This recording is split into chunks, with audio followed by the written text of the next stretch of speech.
Assalamualaikum guys. Okay, so we continue with leaders' responsibility.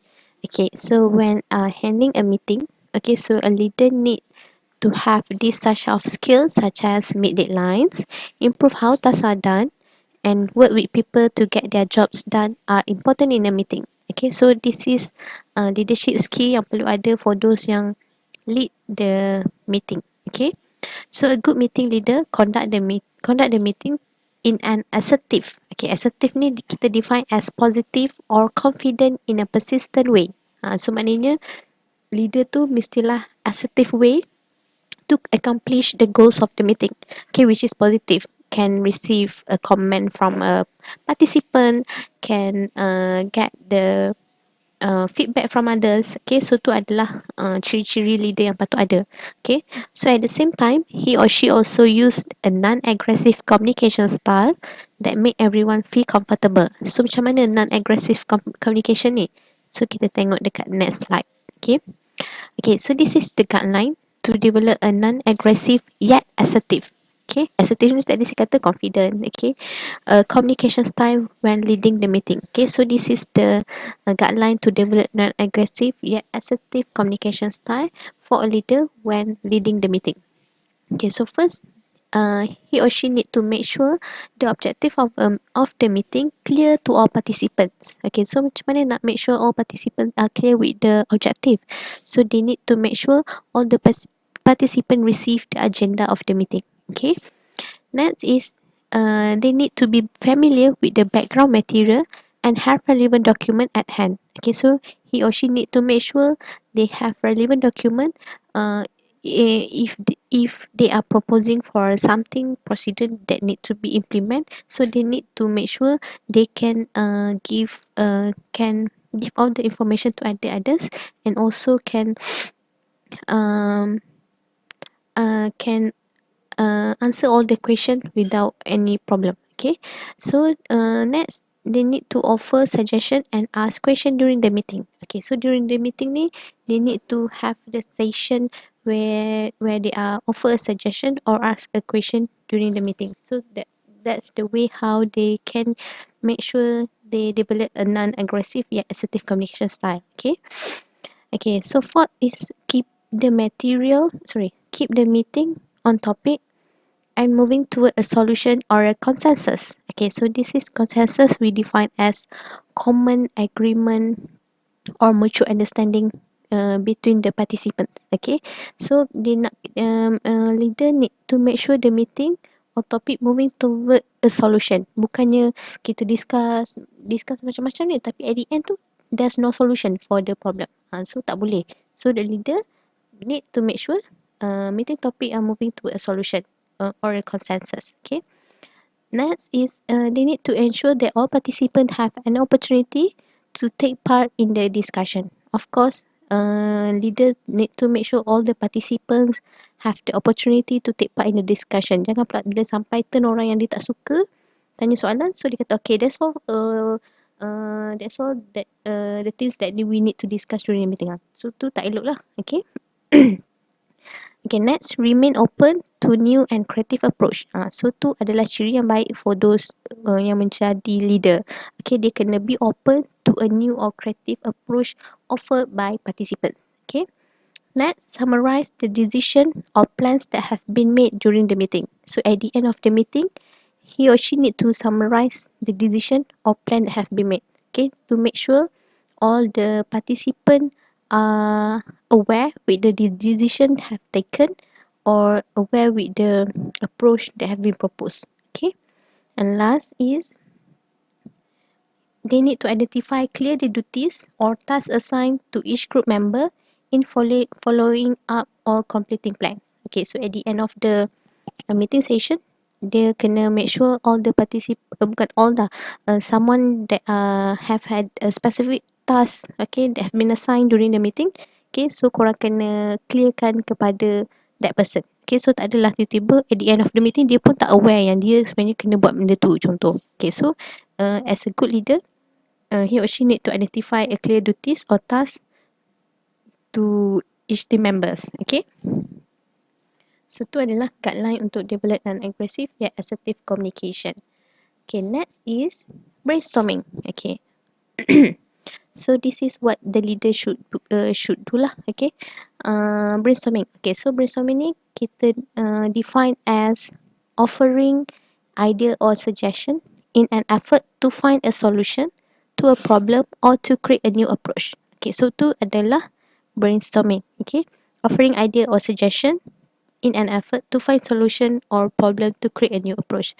So the objective is to come up with many idea as possible, kan? Tu adalah brainstorming, which is bila kita discuss something, so kita punya goal adalah make sure kita come up with more ideas. Okay, so this is the rules when we are having a brainstorming. Okay, so jangan ingat tak ada rules pula bila brainstorm ni. Okay, so this is the rules. There are 3 rules in brainstorming. First, all ideas are recorded no matter how unrealistic they may appear. Okay, so tak kisahlah apa-apa idea je yang have been proposed by the team members need to be recorded no matter how unrealistic they may appear. Okay, next is criticism of idea is not allowed until all ideas has been expressed. Okay, so korang tak boleh nak criticize others idea. Okay, until the idea has been expressed. Jangan pula di tengah bercakap sikit ni korang pun approach, tak boleh idea macam ni. No. Okay, you are not allowed to criticize others idea. Okay. Okay, and then last rule is explanation and combination of idea are encouraged. Itulah sebab kita brainstorm kan. So bila orang ni come up with this idea, orang ni come up with another idea. So it's good for us to make a combination. Okay, to make sure we are come up with a good solution. Okay. So to encourage brainstorming, a meeting leader must be willing to give time to the process and encourage everyone to take part. Of course lah, when we are being a leader, so we need to make sure all team members are having a time to discuss, okay, to brainstorm about the idea. Okay. Okay, next is evaluating the meeting. Okay, so leader pun kena evaluate the meeting. So dia kata the leader may want to ask 2 or 3 individuals who took part in the meeting on how they thought about the meeting. Okay, so kat situ lah bila dia boleh tengok lah effective ke tak meeting tu. Okay, so this is the considered question that should be used by the leader to evaluate the meeting. Okay, so first, did everyone in attendance actively take part in the meeting? So korang kena tengok lah, semua ni take part ke tak, ataupun ramai yang jadi passive listener je. Okay, and then second, did everyone seem interested and involved in the discussion? So bila let's say bila buat brainstorming, semua involved ke tak? Okay, and then where the goals of the meeting accomplished? Okay, were the goal of the meeting accomplished? So kita tengoklah kita meet ke tak the goal of the meeting. Okay, next is will appropriate decision have been made? Okay, and then last one is can I improve the way I handle the issue or related to the people present? So this is kind of question that should be asked by a leader to the participant in evaluating the meeting. Okay. Okay, so tu yang leader punya. This is the participants' responsibility. Okay, so yang ni adalah korang lah. Let's say korang attending a meeting, so this is kind of your responsibility. Okay, so when participating in meeting, apa yang patut korang buat? You are responsible for reading the meeting notice, agenda, and any related material received before the meeting. Of course lah kan, before we go for a meeting, you need to know the notice, which is where the meeting is be done. Okay, pukul berapa. Okay, and then you need to know the agenda, what need to be discussed, and any related material. Okay. Then you should also arrive on time to the meeting and contribute thoughtful or well-researched comments. Okay, so sebab itulah kita tengok dulu agenda tu apa. So at least kita boleh, of course you need to be on time, then you can put on contribution on your idea. Okay. Third is you should listen non-judgmentally to others, respect the leader's role and be courteous to others. Okay, so korang kena listen to non-judgmental to others. Jangan pula korang fikir buruk pasal orang ke. Okay, so you need to respect the leader's role. Okay, next is you should always try to contribute in a positive way to the success of the meeting. Okay, so kena ada positive in yourself, okay, to make sure the meeting success. Jangan pula bila leader come up with this approach with a new decision, dan korang pun nak jadi negative person kan, tiba-tiba nak condemn je apa yang leader nak buat tu. Okay, so don't. Okay, try to give thoughtful ideas. Okay, bukannya melalui dengan bagi negative comment. Okay, next is give your full attention to the meeting and do not answer text message, email or cell phone during the meeting. Of course lah kan.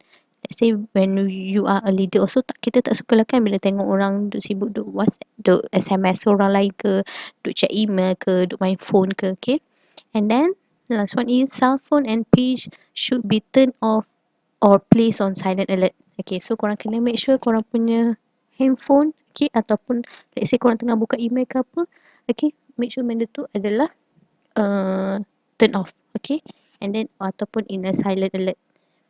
Okay, so next apa lagi korang punya participant responsibility? Okay, minutes. Okay, so what is minutes? So kita minutes an official record of the proceeding of a meeting. Okay, which is official record of the proceeding of a meeting, what have been discussed during the meeting. Itu adalah minutes. Okay, so this is the content of a minute. Apa yang patut korang masukkan dalam korang punya minutes. Okay, so korang boleh refer minutes, ada example dekat korang punya textbook juga. Okay, so dalam minutes I believe semua orang pun belajar. Okay, dalam 172 pun benda yang sama. Okay, so akan ada name of group, committee, organisation and business. Okay, time, date, place and type of meeting. Okay, jenis meeting ada manual, weekly ke, monthly ke, annually ke. Okay, and then name of presiding officer. Okay, then members present and absent. In large organisation, only the number of member present must be recorded to verify a quorum. Okay, so quorum ni apa? Dalam textbook dia kata quorum adalah the minimum number of people who must be present to conduct business at a meeting. Okay, so nak make sure kalau meeting tu can be conducted, so kena ada quorum. Okay, so quorum tu adalah minimum number dia. Kalau let's say meeting tu sepatutnya participant adalah 10 orang, so quorum yang datang hari tu adalah 7 orang. So it is nak beritahu lah which is meeting tu boleh proceed. Okay, and then reading and approval of the minutes of previous meeting. Okay, ni akan kita ada kan, which is kita discuss what have been discussed on our previous meeting. Okay, kita recall balik. And then committee or individual report. Okay, so yang ni adalah report individual lah. Okay, contoh treasury report ke, standing committee. Okay, and then name of the person making a motion or giving a second and whether the motion was passed. Okay, so apa pula motion dengan second ni? Korang boleh refer kat textbook Okay, so motion dia kata a proposal formally made in a meeting. Okay, motion ni adalah bila someone propose proposal formally made in a meeting, which is kita propose, okay, kita sokong benda tu. Tu adalah motion. And then second adalah formal statement of support for a motion. Second ni adalah dia support motion tadi tu. Okay, formal statement that support the motion. Okay. Then unfinished business. Okay, so this is apa yang patut ada dalam minutes. Okay, new business. Okay, time, date and place of next meeting if known. Okay, time of adjournment. And last one is signature of the individual responsible for the minutes. Okay, so ni siapa? Biasanya secretary lah kan. Okay, so this is what should be listed on your meeting. On your minutes. Okay. Okay, next is action plan. Okay, so action plan still dalam korang punya responsibility, participant responsibilities. Okay, so action plan is a description of tasks to do or action to be taken after meeting. So ingat, action plan adalah description of task yang apa patut kita buat selepas meeting. Itu adalah action plan. Okay, so developing action plan to solve problem or accomplish task is appropriate. So a written action plan of action can replace the traditional minutes of a meeting. So okay, as kita dah tahu dalam minutes tadi tu pun dah memang ada state, okay, siapa yang responsible untuk apa-apa. Tapi bila kita buat action plan, it can replace the traditional minutes. Instead of kita kena baca for the whole minutes, so kita boleh terus tahu, oh ni kita apa yang patut kita buat. So tu adalah action plan. Okay. So the basic information to be included in action plan is topic of the meeting, okay, meeting date, chairperson name and recorded name. Okay, so senang kita nak refer lah to meeting yang bila. Okay, and then specific action to be taken and the person responsible. Okay, and then the deadlines of action and completion dates. Okay, so ni of course lah kena record. Okay, and then key issue discussed and the participants. Okay, apa yang telah didiscusskan dan participant pun. Okay, and then the meeting length. Okay, and then announcement of the next meeting. Okay, so this is the action plan. Apa yang the task that should be done or be taken after the meeting. Okay. Okay, so next, lepas kita dah buat action plan, then kita buat follow up after the meeting. Okay, so follow up, dia kata make a calendar or reminder notation for any item from the meeting that will require future attention. Kan of course lah, from the meeting, we ada buat several changes ke, ada a new decision ke. Okay, so korang kena buat calendar or reminder notation for any things that require future attention. Okay, which is kita nak, let's say dalam meeting tu kata, oh tak boleh bagi tahu jawapan terus. So next lah kita kena make sure kita buat follow up. Okay, tak adalah benda tu hanging je. Okay. Next, prepare the minutes or action plan as soon as possible if there is one of your duties. Okay, of course lah. If you're responsible to prepare a minutes or action plan, so do it as soon as possible. Okay, sebabnya kadang-kadang bila kita buat, kita delay, contoh meeting tu last week. Okay, this week baru nak buat minutes. Okay, so ada potential kita terlupa ataupun terlepas pandang certain information. Okay. Okay, next, use example of previous minutes for the format. Okay, of course lah kan kita refer yang previous minute punya untuk format. Then you need to ask the chairperson of the meeting to review minutes before they are distributed to be sure there are no omission or error. Okay, so once you are responsible to prepare a minutes. Okay, so before you distribute to the others, okay, you ask the chairperson to review back the minutes that have been done. Okay, to make sure there is no error. Next, complete any correspondence related to the meeting. Okay, let's say ada kena buat responden ke apa-apa berkaitan meeting, berkaitan decision that have been made. So you need to prepare. Okay, write a thank you letter to speaker or resource person. Let's say your meeting involving outsider. Okay, so write a thank you letter. Okay, untuk kita express kita punya feeling for their cooperation. Okay, and last one is item to be added to the agenda for the next meeting also should be noted. Okay, so korang kena take note juga apa agenda yang patut korang discuss untuk for the next meeting. Okay, so tu adalah untuk follow up after the meeting. So kita break jap, nanti kita sambung dengan next video.